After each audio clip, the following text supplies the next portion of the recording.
Hermione and the Friendly Dementor. Chapter 1. Not so far away, there live people that can do amazing things, such as boil potions, turn people into other things, cast spells out of fragile wooden wands, fight against evil forces, and simply just make things float without having to stack them onto other things. Across the world, there are schools that teach children ages 11 to 17 how to do this amazing magic, and one of these is Hogwarts School of Witchcraft and Wizardry, whose headmaster is none other than Albus Dumbledore. Chapter 2. Wow, I've got a lot of homework to do over these holidays, said Hermione, a 13-year-old witch at Hogwarts. but because it's only the first day of the holidays, I might take a walk down by Hagrid's hut. While Hermione was walking by Hagrid's, she heard a high-pitched squealing noise coming from the Forbidden Forest. I wonder what that sound is. Hermione thought to herself curiously. I think I might have a look. And with that, she headed towards the forest, following the sound as she walked on.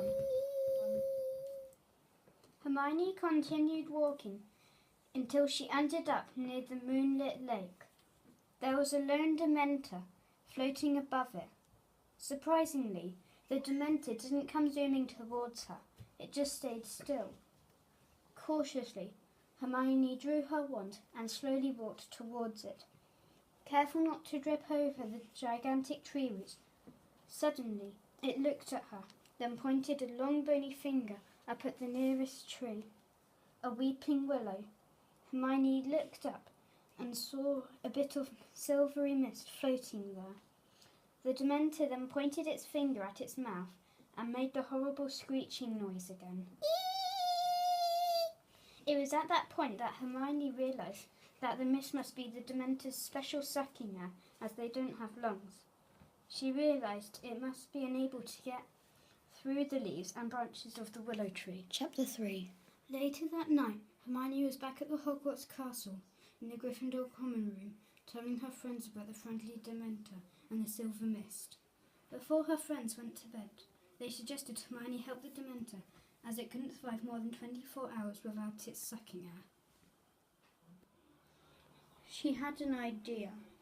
She could capture the mist in a potions bottle and then give it back to the Dementor. The only problem was it meant that she would have to steal from Professor Snape, the means potions. Chapter 4. The next morning, Hermione walked back to the moonlit lake with the potions bottle in her hand and spotted the Dementor, still looking up at its mist up in the tree.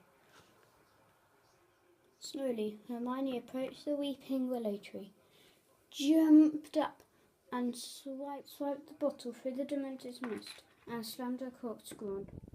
Hermione was running out of time and had to get back for lunch before she was missed. A few hours later, after Hermione had eaten her roast dinner in the Great Hall, she was back at the moonlit lake, ready to give the Dementor back its sucking air. The Dementor swooped towards her and stopped in front of her. Hermione carefully popped off the cork and waved the bottle over the Dementor's head. The Dementor took a few deep breaths and flew away. Hermione stood nervously, wondering where it had gone. It swooped back in with an armful of freshly picked snowdrops and handed them to her. Quickly, she turned and ran back to the school.